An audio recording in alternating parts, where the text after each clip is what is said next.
Me llamo Hortensia Valverde y tengo 78 años. Siempre he sido una mujer de silencios largos, de pensamientos profundos y de manos trabajadas. Nací en una casona de campo al sur de Sevilla, construida por mis abuelos con madera noble y paciencia de siglos. Esa misma casa fue testigo de mi infancia, del primer beso bajo el limonero del patio, de las lágrimas que no lloré el día que enterramos a mi madre, y de cada decisión que he tomado desde entonces. Cuando me casé con Julián, un hombre bueno, lector de noche y campesino de día, no quise mudarme. Él comprendió que esa casa no era solo un techo, sino mi raíz, y la hizo también suya. Vivimos allí 42 años, sin lujos, pero con dignidad. Criamos a 2 hijos, pero solo Clara, la menor, se quedó cerca. El mayor se fue a América y con los años nuestras conversaciones se hicieron esporádicas, distantes, hasta volverse silencio. Julián murió en la habitación del fondo, la que da al jardín de geranios. En su último suspiro, me pidió que no dejara que la casa se perdiera, que siempre hubiera en ella un lugar para los nuestros. Y yo le prometí, con la frente pegada a su mano tibia, que así sería. Qué difícil es cumplir ciertas promesas, cuando el tiempo, las personas y los afectos cambian de rostro. Clara siempre fue la más cercana. Desde pequeña me seguía a todas partes. Me ayudaba a ordenar los libros por tamaño y a cortar romero para los guisos. Cuando se casó con Hugo, un hombre de modales firmes y sonrisa contenida, me alegré por ella. Aunque en el fondo algo se revolvía. Había en él una ambición disfrazada de eficiencia, una manera de observar que no era mirada sino evaluación. Se mudaron a Madrid, y durante años nuestras visitas se limitaron a los veranos, con prisas y maletas. Pero hace 2 años, después de una supuesta mala inversión y la pérdida de su piso, Clara llamó con voz temblorosa. «Mamá, ¿podemos quedarnos un tiempo contigo? Solo hasta que nos estabilicemos». No dudé. La casa era grande, y el eco de la soledad, demasiado frío. Preparé la habitación de los ventanales grandes para ellos y la del ático para mi nieto, Lucas, un chico callado con ojos que siempre parecen mirar más allá. Al principio fue reconfortante tenerlos. Los sonidos de la cocina por la mañana, las risas en el comedor, incluso los portazos adolescentes me devolvían una sensación de hogar vivo. Pero muy pronto la balanza comenzó a inclinarse. Hugo empezó a dar instrucciones sobre la distribución de los muebles. Sugirió renovar el salón y pintar la fachada sin preguntarme. «Es por tu bien, Hortensia», decía con esa voz melosa que no admite réplica. Clara, cada vez más ausente, repetía que él solo quería ayudarme, que estaba haciendo lo que papá hubiese hecho. Papá jamás me habría desplazado al cuarto de servicio bajo el pretexto de que es más práctico para ti no subir escaleras. Pero lo acepté, como he aceptado tantas cosas en mi vida, por no perturbar la armonía, por pensar que todo era temporal, que aún eran familia. Con el paso de los meses, dejaron de pedirme opinión. Las decisiones sobre la casa se tomaban en cenas a las que yo no era invitada. Hugo se encargaba de las cuentas, Clara del supermercado, y yo de quedarme fuera del camino. No levantes la voz que Lucas estudia. No pongas la radio tan alta. No prepares cocido que huele fuerte. La casa dejó de ser mi casa y pasó a ser la suya, con mis retratos arrinconados en una caja y mis libros antiguos en el desván. Aún así, me repetía cada noche: «Es solo una mala racha. Pronto se irán. No seas exagerada». Pero el tiempo pasó, y no solo no se fueron, sino que se arraigaron como raíces que no piden permiso. Lo más doloroso no eran las pequeñas ausencias de respeto, sino la transformación lenta e insidiosa de mi hija. Clara ya no me abrazaba con ternura, sino con una obligación disfrazada de afecto. Me hablaba como si fuera una anciana torpe, como si mi opinión estuviera filtrada por la demencia. No había demencia. Mi memoria sigue intacta. Mi juicio también. Pero se me trataba como a una sombra, una reliquia simpática, pero inconveniente. Comenzaron a llegar cartas a mi nombre, que yo nunca firmé. Documentos con mi firma falsificada, que sospechosamente desaparecían cuando pedía verlos. El teléfono fijo de casa, el que tenía desde que murió Julián, fue desconectado porque nadie lo usa ya, mamá. Solo me quedaba el móvil antiguo que apenas sabía manejar. En más de una ocasión, me llamaron del banco por movimientos extraños en la cuenta. Cuando pregunté, Clara se ofendió, y Hugo me aseguró que todo estaba bajo control. ¿Bajo el control de quién? Una noche, bajé al comedor a buscar un vaso de agua y los encontré en plena conversación en voz baja. Hugo decía: «En cuanto firmemos lo del notario, ya no podrá echarse atrás. Tú solo actúa normal». Clara asintió sin notar mi presencia. No dije nada. Volví a mi cuarto con las piernas temblorosas, sintiendo por primera vez que el suelo bajo mis pies ya no era firme. Me senté en el borde de la cama, entre la lámpara de pie y la colcha tejida que hice en mis años de recién casada, y sentí una punzada de algo que no había sentido nunca en mi vida. Miedo. No al dolor, no a la muerte, sino al olvido. Al ser desposeída no solo de mi espacio, sino de mi historia, de mi lugar en la familia que ayudé a construir con tanto sacrificio. Desde entonces, comencé a observar, a escuchar, a anotar en mi libreta de tapas verdes, esa donde antes escribía recetas, todo lo que notaba, fechas, nombres, gestos. Me convertí en mi propia testigo, porque ya no podía confiar en que alguien más lo hiciera por mí. Me acompañaba la sombra de Julián, su voz tranquila diciéndome: «No dejes que se lleven lo que te pertenece». Pero, ¿qué es lo que realmente me pertenece ahora? ¿Una casa invadida? ¿Una hija perdida en su propia ceguera? ¿Un nieto que apenas me saluda?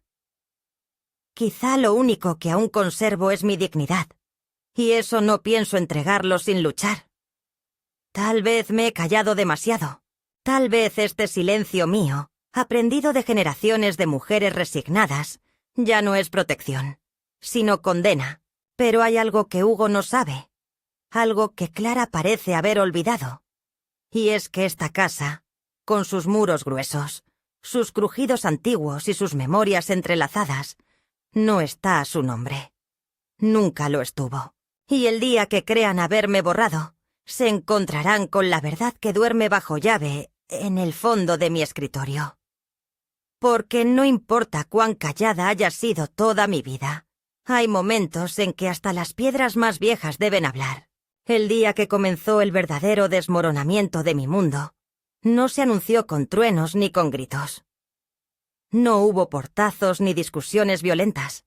Al contrario, fue una mañana tranquila, templada, con olor a café y a pan tostado, de esas que parecen anunciar algo bueno. Me desperté temprano, como siempre, con el cuerpo que ya no necesita reloj, y preparé el desayuno con los movimientos automáticos que la rutina va tallando en los huesos. Puse la radio bajita, como me gusta, y me serví una taza de té con unas gotitas de limón. Clara bajó después de un rato, ya arreglada, con esa ropa elegante que lleva incluso cuando no tiene nada que hacer, y me sonrió de manera forzada, como quien sonríe porque ha ensayado hacerlo, no porque sienta alegría real. Se sentó frente a mí y dijo que por la tarde vendrían unos amigos de Hugo a cenar. Gente importante, con quienes estaba negociando una inversión o un proyecto. No lo entendí bien. Me pidió con esa voz dulce que usa para disfrazar las órdenes, que por favor no estuviera merodeando por la casa, durante la velada. Que sería más cómodo para todos si me quedaba en mi habitación o, si lo prefería, podía ver la televisión en la salita del fondo. Asentí en silencio, sin dejar de remover mi té, como si no lo hubiera oído. Luego añadió que vendría un servicio de catering y que ya se habían encargado del menú. No hizo falta que lo dijera, pero lo hizo de todos modos. No hace falta que cocines, mamá. Los invitados son muy exigentes. Al mediodía me llamó Hugo. Usualmente no me llamaba a menos que se tratara de algo urgente o económico. Esta vez fue diferente. Quería saber si podía firmar un documento que necesitaban para actualizar algunos papeles del seguro de la casa. Dijo que era un mero trámite, que él ya había hablado con el notario y que solo necesitaban mi firma para cerrar el ciclo administrativo. La manera en que usaba las palabras me pareció siempre sospechosa. Administrativo. Cierre de ciclo. Formalidad. Palabras suaves como tela de terciopelo que esconden clavos. Le pedí que me lo dejara leer con calma, que firmaría cuando estuviera segura de lo que decía. Al otro lado del teléfono, hubo un silencio breve, seguido de un claro. Hortensia, tómate tu tiempo, pero no tardes. ¿Sí? Colgó sin despedirse. Esa tarde, mientras ellos se ocupaban de preparar la casa para la cena, decidí quedarme en mi habitación. No porque me lo hubieran pedido, sino porque ya no me sentía cómoda en los espacios comunes. Me dolía aceptar que la cocina ya no era mi territorio, que el comedor parecía decorado para una revista y no para una abuela, que cada rincón parecía haber sido cuidadosamente dispuesto para borrar mi huella. Aún así, bajé a hurtadillas poco antes de que llegaran los invitados. Llevaba puesta mi blusa de lino azul, la que usaba los domingos cuando venía el párroco a tomar café, y un pequeño broche de mi madre, el único recuerdo que conservo de ella. Quería verlos llegar. Quería, quizás, ser presentada como la señora de la casa, la dueña, la madre, la matriarca. Una parte de mí aún albergaba esa vana esperanza de ser reconocida. Me senté en un rincón del salón, donde la luz del atardecer entraba sesgada, tiñendo de oro los marcos de los cuadros. Cuando sonó el timbre y la puerta se abrió, Hugo fue el primero en hablar, con voz engolada y sonrisa de anfitrión. Bienvenidos a nuestra casa. Nuestra casa. Las palabras cayeron sobre mí como una bofetada invisible. Observé cómo Clara se deshacía en cortesías, cómo repartían copas, cómo se movían por las habitaciones que habían sido mías como si nunca lo hubieran sido. Nadie me miró. Nadie me nombró. Nadie pareció notar que yo estaba allí. En un momento, Hugo, con su copa en la mano, y una sonrisa tan pulida como falsa, empezó a diablar sobre el proyecto en el que trabajaban. Habló de inversiones, de sostenibilidad, de cifras. Uno de los invitados, un hombre joven de barba bien recortada, preguntó sobre la historia de la propiedad, sobre quién había sido el anterior dueño. Y entonces, como si fuera un chiste, Hugo respondió: «La compramos hace un par de años, aunque al principio tuvimos que lidiar con algunas herencias familiares. Ya sabes, a veces hay que cargar con ciertos lastres». Y se rió. Se rieron todos. Incluso Clara, que bajó la mirada por un segundo, pero no dijo nada. Mi cuerpo no reaccionó. Me quedé sentada, con la espalda erguida, los ojos fijos en el suelo, la copa de agua entre las manos. La frase quedó suspendida en el aire como un insecto venenoso. ¡Lastre! Eso era yo. Una carga, un estorbo, algo que debía ser tolerado hasta que encontraran la forma de quitarlo sin que el sistema se viniera abajo. No se trataba ya de olvido ni de falta de atención. Era desprecio deliberado, reconfigurado en forma de cortesía. Me levanté con calma, sin hacer ruido, y me retiré. Subí las escaleras lentamente, sintiendo el crujido de la madera bajo mis pies como un susurro de advertencia. En mi habitación, cerré la puerta. Me senté frente al tocador y me miré en el espejo. La mujer que vi reflejada no era débil, no era sumisa, no era el lastre de nadie. Era una mujer que había resistido guerras, duelos, partos, hambre y soledad, y ahora se enfrentaba al abandono más cruel. El simbólico, el que te entierra en vida, el que borra tu existencia sin necesidad de sacarte de la casa. Un par de horas después, ya entrada la noche, tocaron a mi puerta. Era Clara. Me preguntó si todo estaba bien, con esa voz que se usa cuando no se quiere realmente escuchar la respuesta. Le dije que sí, que me sentía un poco cansada. Se quedó parada unos segundos en el umbral, como si quisiera decir algo más, pero solo dijo: «Los amigos de Hugo preguntaron por ti, pero les dije que no te sentías bien». Y se fue. Mentira piadosa, pensé. O simplemente conveniencia.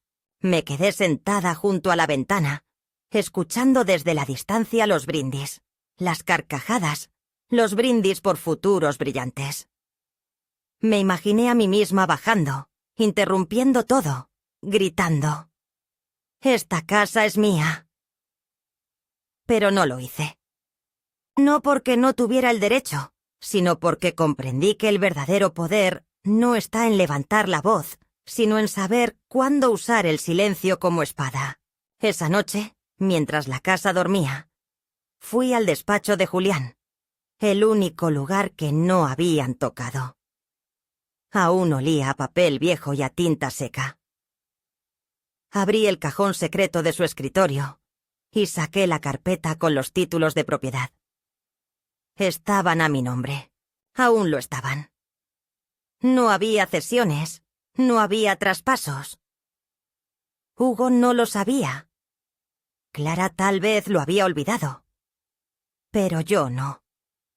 La casa era mía, y ellos habían cometido el error de creer que, porque no gritaba, porque no discutía, porque no me imponía, ya no tenía poder. Volví a mi cuarto con la carpeta abrazada al pecho, como quien vuelve a sostener el timón de un barco en plena tormenta. Me senté en la cama y comencé a hacer listas. De personas de confianza, de números que recordar, de opciones que estudiar. Sabía que no podía actuar por impulso. Sabía que la guerra silenciosa había comenzado y que debía elegir bien mis movimientos. Pero también sabía algo más. Ellos habían bajado la guardia. Me creían vencida. Me creían vieja. Me creían de sobra. Y esa sería su mayor debilidad. Porque nadie se imagina que una abuela pueda ser el huracán. Los días siguientes a aquella cena se deslizaron lentos, como si el aire mismo llevara el peso del desengaño. La casa seguía siendo la misma en apariencia. Los muros encalados, los marcos de madera tallada, el murmullo de los árboles en el patio, el sonido lejano del tren que cada tarde cortaba el campo. Pero todo en ella había cambiado para mí. Era como si cada objeto, cada sombra, me recordara que ya no era la dueña de mi propio mundo. Me movía entre las habitaciones como una invitada a la que nadie ha querido invitar. Nadie me decía nada, pero nadie me preguntaba tampoco. Clara salía temprano con Hugo a reuniones o cafés, dejándome con Lucas, que se encerraba con sus auriculares y solo bajaba a comer. Siempre rápido, siempre con el móvil en la mano. Yo les preparaba la comida aún, más por costumbre que por gusto. Y la dejaba en la mesa como si fuera una empleada sin salario ni gratitud. Nadie decía «gracias». Nadie decía «¿cómo estás?». A veces me preguntaba si estaba volviéndome invisible de verdad, si mi voz ya no cruzaba el aire, si mi sombra se había evaporado de las paredes que una vez me conocieron. Pero la verdad es que no era invisibilidad lo que sentía. Era algo más sutil, más cruel. Era una silenciosa exclusión, una estrategia de borrado. Ya no se trataba de si me hablaban o no, sino del hecho de que todo lo que era mío, mi espacio, mi opinión, mi historia, había sido reconfigurado como innecesario. Empecé a notar pequeñas cosas. Mis libros de poesía habían desaparecido del estante principal y habían sido reemplazados por adornos comprados. Mis manteles de lino cambiados por unos sintéticos más fáciles de lavar. Los cuadros pintados por mí. Hermana enmarcados con cariño y colgados durante décadas, ahora guardados en el trastero porque no combinaban. Y sobre todo, el silencio. Un silencio premeditado, como el que se reserva para los muebles viejos que aún no han sido tirados, pero ya no se usan. Una tarde, bajé a la cocina a preparar café. Era otoño, y el aire traía consigo un frescor húmedo que se colaba por las rendijas de las ventanas. Sobre la encimera encontré una carpeta abierta, con documentos y papeles desparramados. Al ver mi nombre en uno de ellos, sentí un latido brusco en el pecho. Era una copia de la escritura de la casa, con mi firma fotocopiada al final de una hoja que no reconocía. El resto de los papeles eran formularios de autorización para traspasos, cesiones de uso, solicitudes bancarias. Todo con fechas recientes. Todo hecho sin que yo diera consentimiento alguno. O al menos no consciente. Me senté en la silla de la cocina, con la carpeta temblando entre mis manos, y supe que había cruzado un umbral del que ya no había vuelta atrás. Estaban preparando algo. Algo serio. Algo legal. Y lo hacían usando mi nombre, mi historia, mi techo. Me sentí despojada sin haberme movido de lugar. Esa noche apenas dormí. Las palabras de Hugo en la cena, esa risa de burla, ese lastre, me repiqueteaban en la cabeza como martillos. La imagen de Clara bajando la mirada, callando, participando con su silencio en mi destierro simbólico, me desgarraba más que cualquier grito. Me levanté a las 4 de la madrugada, vestí mi abrigo de lana y salí al patio con la linterna. Bajo la tierra del viejo limonero donde Julián solía leer en las tardes, escondí hace años una caja metálica con documentos importantes, por si algún día algo sucedía. Lo hice por precaución, como tantas otras cosas que hacemos las mujeres sin decírselo a nadie, sabiendo que, tal vez, nadie nos crea si llega el momento. Cavé con las manos, apartando las piedras húmedas, hasta que mis dedos tocaron el metal frío. Abrí la caja y allí estaban. Las escrituras originales, selladas, con mi nombre completo. Las copias del testamento de Julián. Las notas manuscritas donde él explicaba su deseo de que la casa se mantuviera siempre bajo mi custodia. Respiré hondo. Aún tenía tiempo.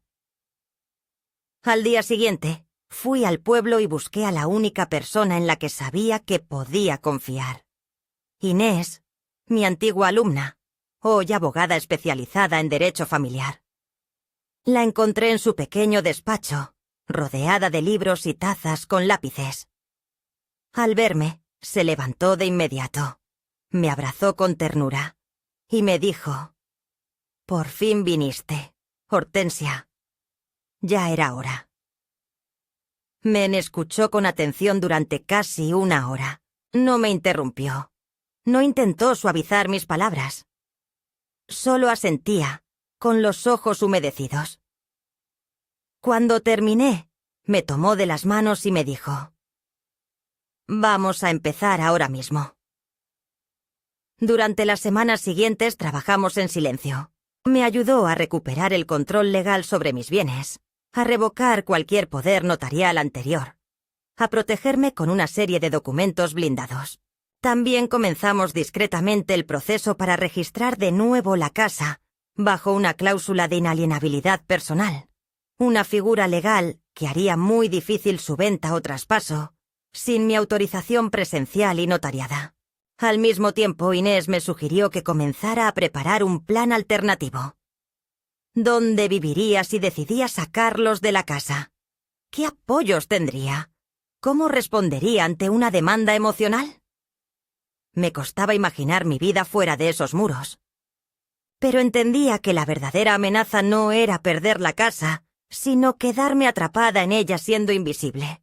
Una mañana, mientras revisaba las cuentas en el despacho, descubrí que Hugo había transferido fondos desde una cuenta común hacia una empresa que no reconocía. Llamé al banco y la empleada, que me conocía de toda la vida, me confirmó que los movimientos habían sido autorizados con una firma digital asociada a un correo electrónico que no era el mío.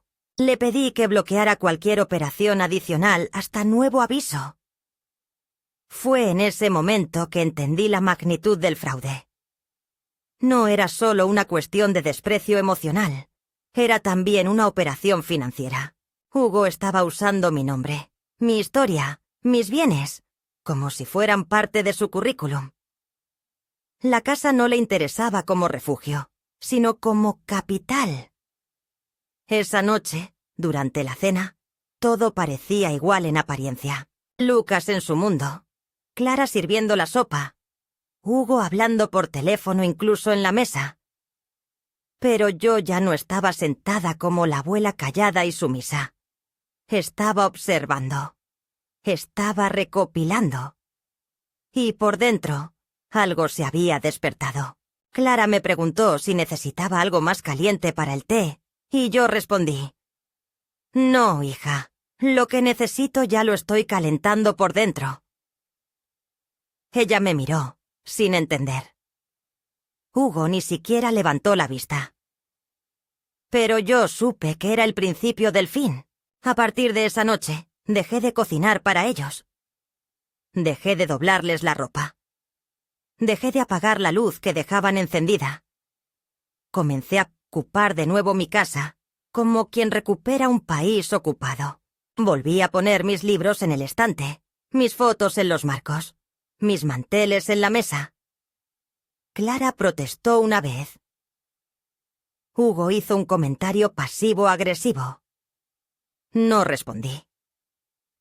Pero tampoco retrocedí. Cuando comenzaron a encontrar cerraduras cambiadas, documentos desaparecidos, cuentas bloqueadas, fue ya demasiado tarde para ellos. No me enfrenté a ellos con ira, sino con dignidad. No grité, no rompí nada. Solo comencé a mover piezas, como una ajedrecista paciente que ha esperado demasiado tiempo para atacar. Sabía que cualquier error podía costarme la credibilidad, pero también sabía que había llegado el momento de salir de la sombra, y lo que empezó como un gesto de protección se transformó poco a poco en una estrategia de recuperación. No solo de mi casa, sino de mí misma. Nunca había sentido el peso del silencio como lo sentí aquella semana. Un silencio espeso, casi pegajoso, que se aferraba a las paredes como el moho en los rincones húmedos de la casa. Y no era la ausencia de palabras lo que dolía, sino el modo en que se llenaba de gestos, no dichos, de miradas evitadas, de una presencia que se volvía ausencia dentro de lo propio. Me levantaba cada mañana más temprano que nadie, encendía la cafetera y caminaba por la casa vacía con pasos suaves, como si necesitara pedirle permiso al suelo para recordarle que aún vivía allí. Observaba los objetos que una vez me pertenecieron y que ahora parecían alineados al gusto de otros. Ni las cortinas eran ya las que colgaban con su olor a almidón y recuerdo, ni los cojines de crochet que tejí una primavera aparecían sobre los sillones. Todo era igual en apariencia, pero en su entraña la casa había sido invadida. Los días anteriores los había ocupado en lo que internamente llamé mi recuperación. No del cuerpo, ni siquiera de la casa, sino de algo mucho más profundo. El poder sobre mí misma.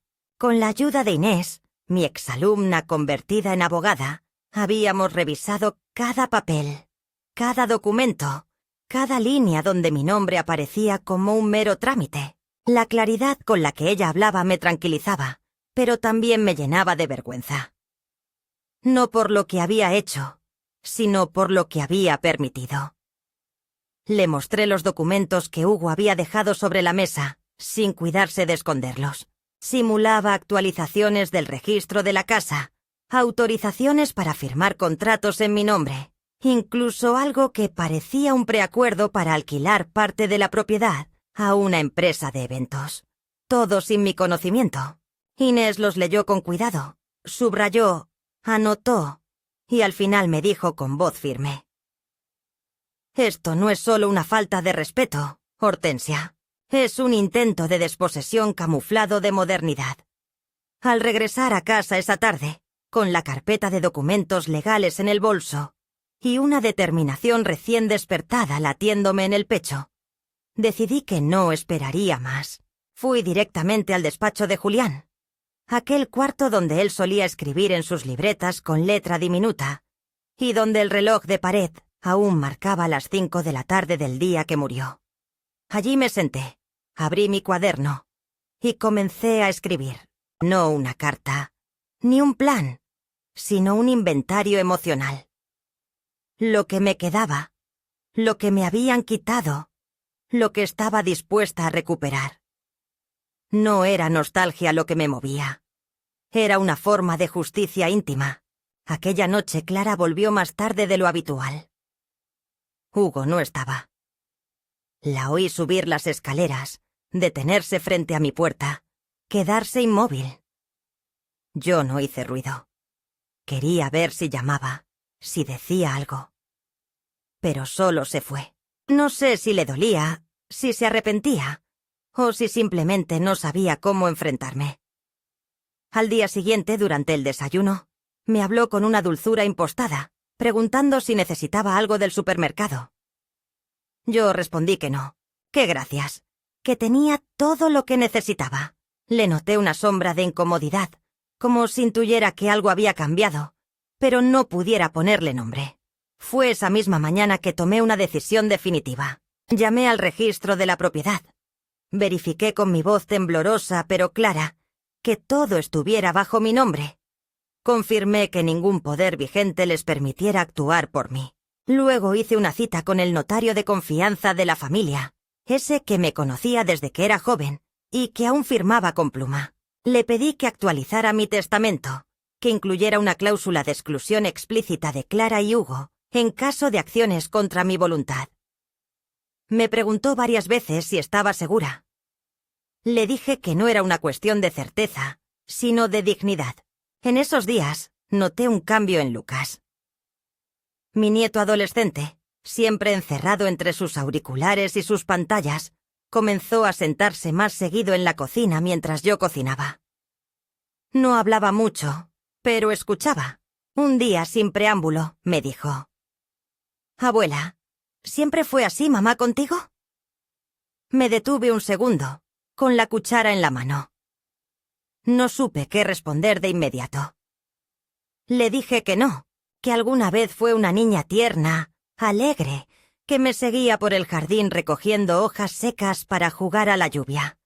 Me miró y asintió, como si esa imagen le doliera más de lo que admitía. Luego, casi en un susurro, añadió: «Yo sí te veo». Esas palabras fueron como una grieta de luz en una habitación cerrada. Con ese nuevo aliento, me animé a avanzar más. Restauré un rincón del salón para mí, con mis libros, mi sillón antiguo, una lámpara de pie. Colgué un retrato mío joven, en blanco y negro, sonriendo con un sombrero de ala ancha frente a un campo de girasoles. Clara lo vio al pasar y no dijo nada, pero bajó la mirada. También empecé a hablar con los vecinos, a recibir a mi amiga Aurora para tomar café por las tardes, como hacíamos antes. Volví a vivir en mi casa no solo como una presencia, sino como una protagonista. Y eso les incomodaba. Una tarde, Clara me encontró en el jardín cortando ramas secas del rosal viejo. Me observó en silencio y luego dijo: «Estás cambiada». Le respondí que tal vez, pero que en realidad solo estaba regresando a mí misma.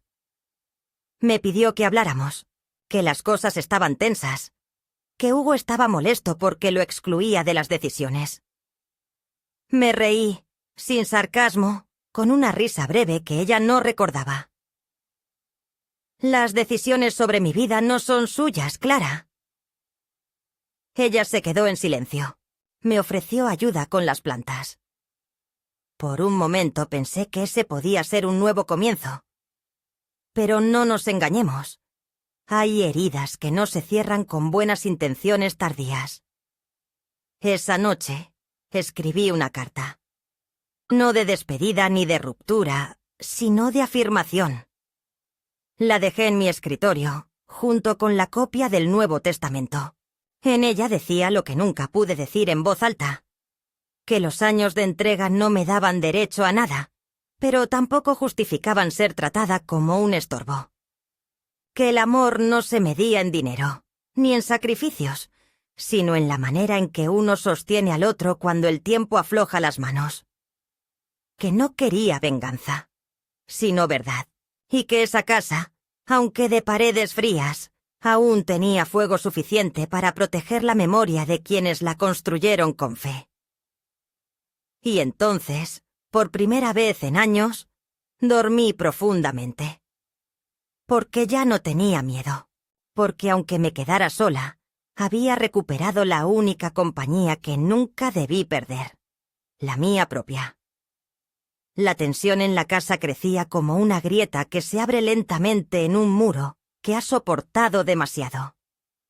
Era una presencia que se colaba entre los pasos, en las palabras cortadas, en los gestos que ya no disimulaban la incomodidad de compartir techo con alguien que había dejado de ser útil para ellos.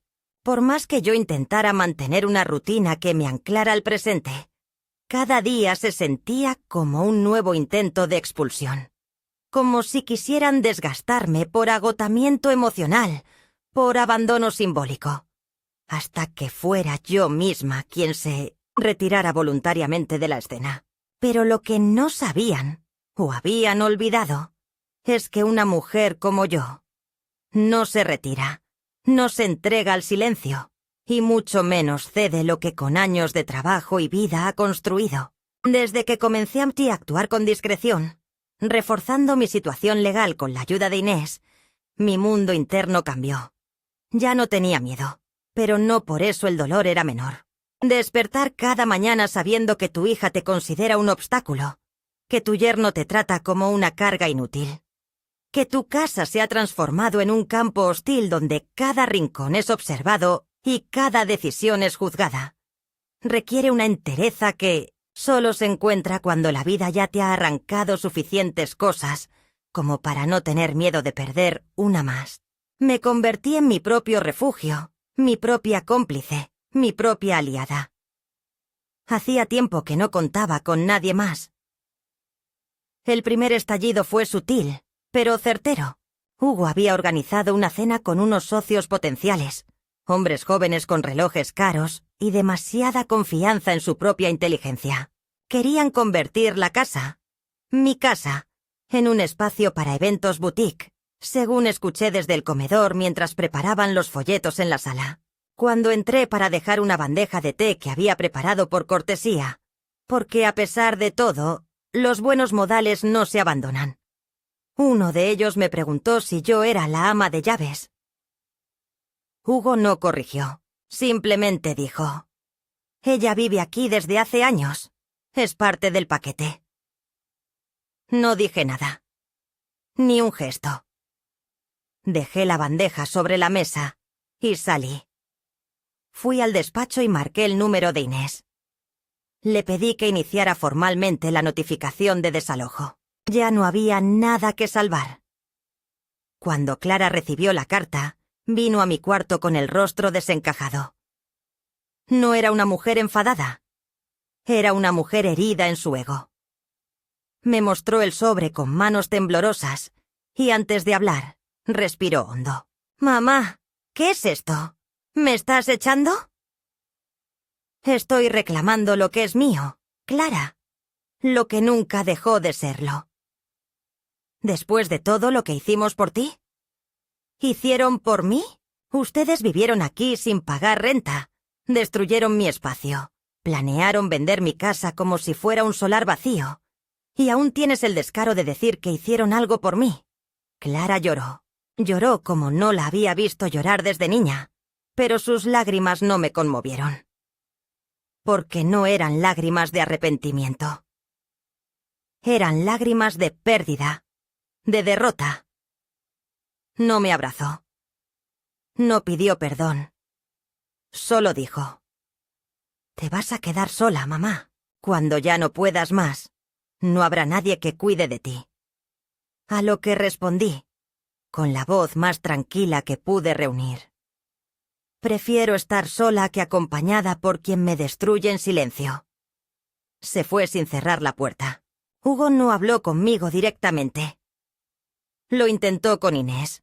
Luego con una abogada que envió una carta de amenaza legal que no tenía fundamento.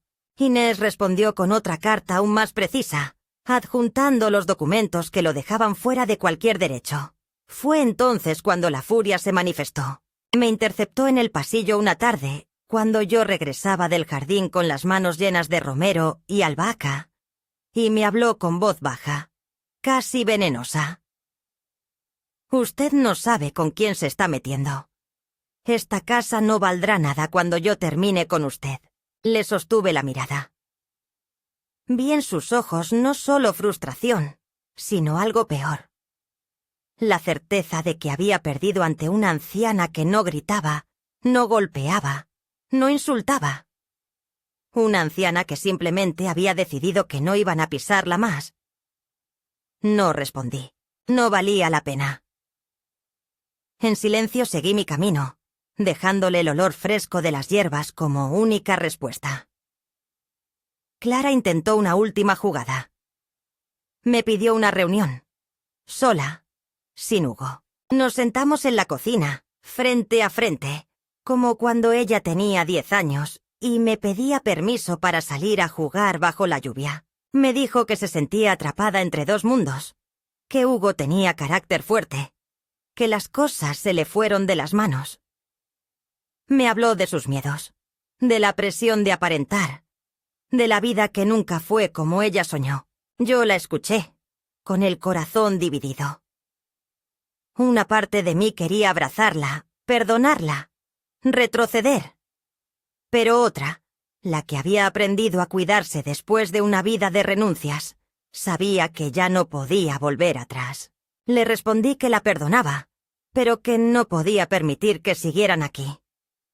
Que el daño ya estaba hecho, y que seguir juntas solo prolongaría una mentira que nos lastimaba a ambas.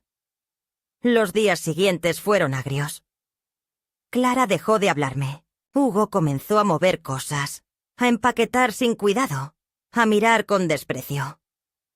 Lucas se quedó en medio del fuego cruzado. Un día vino a mi habitación con los ojos rojos y me preguntó si podía quedarse conmigo. Le dije que sí, que esta casa siempre sería suya, mientras la cuidara con respeto. Y lloró. No por mí, sino por ellos, por sus padres, por lo que habían perdido. La noche antes de que se fueran, bajé al salón y encendí la lámpara antigua que estaba allí desde que Julián la trajo de su primer viaje a Granada. Me senté en el sillón que ellos habían intentado tirar. Respiré hondo y sentí el peso de toda la historia acumulada en esas paredes. No sentí victoria. No sentí alivio. Sentí la profundidad del costo. Recuperar lo que es tuyo a veces duele más que perderlo, porque te obliga a ver cuán lejos estuviste de ti misma durante tanto tiempo. Cuando se marcharon, no hubo palabras. Solo ruido de cajas, de puertas, de motores. Me asomé por la ventana, vi el coche alejarse y sentí, por primera vez en mucho tiempo, que la casa respiraba distinto. Como si hubiese estado conteniendo el aliento. Como si hubiese estado esperando que yo volviera a ocupar mi lugar. Esa tarde, Lucas me ayudó a poner los retratos en su sitio. Sacamos del trastero la caja de los manteles bordados. Limpiamos el despacho. Abrimos las ventanas. Me preparó un té como los que yo hacía antes. Se sentó frente a mí y dijo: «Te admiro, abuela. Nunca pensé que alguien pudiera tener tanta fuerza sin levantar la voz». Yo le sonreí. Le acaricié la mano. Y supe que, aunque había perdido mucho, aún quedaba algo por construir. Porque a veces la familia no se hereda, se elige, se gana, se cultiva. Y yo había decidido empezar de nuevo. Con él, conmigo, con la casa que ya no me dolía.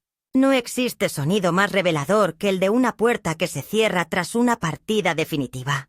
El día que Clara y Hugo abandonaron la casa, esa puerta, pesada, de roble, con los goznes antiguos que Julián había aceitado durante décadas, emitió un quejido lento, casi humano, como si la madera misma comprendiera el fin de una era. No hubo despedidas ni palabras de cierre. Solo el arrastre de cajas, el chirrido de las ruedas de una maleta por el pasillo, y el silencio posterior, denso, punzante, como si las paredes aún temblaran por todo lo que no se dijo. Me quedé de pie en el umbral durante largos minutos, después de que el coche se perdió entre los árboles, con el corazón encogido no por nostalgia, sino por la brutal honestidad de los finales. Nadie te prepara para lo que queda después del límite. Los días siguientes fueron una mezcla desconcertante de alivio y desolación. La casa, por primera vez en mucho tiempo, me pertenecía nuevamente en cuerpo y alma, pero no supe inmediatamente qué hacer con esa libertad. Me movía con cautela, como si los fantasmas de Clara y Hugo aún observaran desde los espejos, como si tuviera que pedir permiso para ocupar la cocina, para abrir las ventanas, para encender la radio. Lucas, mi nieto, fue el único que no se marchó. Se quedó en silencio, con su mochila a medio deshacer, con los ojos tristes pero firmes, como alguien que no necesita muchas palabras para decir: «Aquí estoy». Su presencia fue un bálsamo. Me ayudaba con las tareas del jardín, me hacía preguntas sobre recetas antiguas, me contaba pedacitos de su vida con una confianza que nunca antes le había visto. Y sin darme cuenta, comenzamos a construir algo nuevo. Pero la calma no duró demasiado. Una tarde, mientras arreglaba papeles en el despacho, recibí una notificación judicial. Hugo me estaba demandando. El argumento era delirante. Alegaba que había contribuido significativamente al mantenimiento y valorización de la casa, y por ende, tenía derecho a una parte proporcional de su valor. Leí cada línea con una mezcla de estupor y rabia contenida. En su lógica torcida, vivir 2 años sin pagar un solo euro, hacer reformas sin consentimiento, planear negocios sin autorización y degradar mi lugar como dueña legítima, le otorgaban derechos sobre lo que nunca fue suyo. Me senté en mi sillón, respiré hondo y llamé a Inés. Ella no se sorprendió. Me dijo que algo así era esperable, que hombres como Hugo no sabían perder, que el orgullo herido era la peor gasolina para este tipo de enfrentamientos. Me propuso responder de inmediato y de forma contundente. «Vamos a enfrentarlo, Hortensia, pero a tu manera. Sin estridencias, con papeles, con verdad». Me sentí protegida, no por la ley, sino por el hecho de haber tomado, en su momento, todas las precauciones necesarias. Le di mi consentimiento para proceder con todo lo necesario. En las semanas que siguieron, las cosas se intensificaron. Hugo comenzó a llamar a antiguos conocidos, a buscar testigos que declararan que él había hecho mejoras en la casa. Llegaron notificaciones, requerimientos, intentos de visitas legales. En todo momento se referían a mí como la señora Valverde, como si quisieran restarle humanidad a mi nombre. Lucas me miraba con angustia cada vez que recibía uno de esos sobres, pero yo le decía que estuviera tranquilo. Que todo lo que se construye con mentira se cae con papeles verdaderos. No me equivoqué. El día de la audiencia fue uno de los más extraños de mi vida. Me vestí como solía hacerlo cuando aún trabajaba como profesora. Sobria, con la blusa blanca de cuello alto que tanto le gustaba a Julián, y una falda gris que había conservado para ocasiones formales. Al entrar a la sala, vi a Hugo sentado con su abogado. Un hombre joven de traje brillante y sonrisa arrogante. Clara no estaba. Me pareció significativo. No sé si no quiso ir, si no la dejaron, o si simplemente no pudo soportar la vergüenza. Hugo evitó mirarme. Fijaba la vista en sus papeles como si fueran escudos. El juez era un hombre mayor, con voz grave y pausada. Escuchó a cada parte con atención. Hugo habló de sus aportes, de su inversión emocional, de sus expectativas legítimas. Su abogado usó palabras grandilocuentes, intentó victimizarlo, incluso se permitió sugerir que yo, con mi edad avanzada, tal vez no comprendía del todo la dinámica económica actual. Me limité a sonreír. Cuando me tocó hablar, Inés me acompañó hasta el estrado. Su mano en mi brazo me recordó que no estaba sola. Conté mi historia sin adornos. Hablé de mi matrimonio, de la construcción de la casa, de los años de trabajo, de las escrituras, del fideicomiso, del desprecio, de las humillaciones. Mostré recibos, documentos firmados, pruebas de transferencias. Expliqué cómo había sido desplazada en mi propio hogar, cómo había sido tratada como un mueble viejo al que se tolera, pero del que se quiere prescindir. El juez me escuchó sin interrumpirme. Cuando terminé, guardó silencio unos segundos antes de decir que tenía todo claro. Su resolución fue breve, precisa, contundente. Hugo no tenía ningún derecho. La propiedad era exclusivamente mía. Cualquier intento de usufructo debía ser desestimado. La demanda fue rechazada con costos. Hugo quedó en silencio. Su abogado intentó decir algo, pero fue silenciado por un gesto del juez. Cuando salí de la sala, sentí que no caminaba, sino que flotaba. Lucas me esperaba fuera con un termo de café. Me abrazó sin decir palabra. Yo tampoco hablé. No hacía falta. En ese momento comprendí algo esencial. No se trataba de ganar una batalla, sino de no dejar que me arrancaran de mí misma. Había recuperado más que una casa. Había vuelto a ser quien fui antes de que me hicieran dudar de mi valor. Esa noche, ya en casa, encendí todas las luces.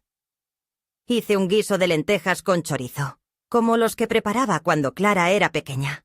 Lucas puso música suave, y nos sentamos en el comedor grande, ese que había estado clausurado durante tanto tiempo por miedo a que algo se rompiera.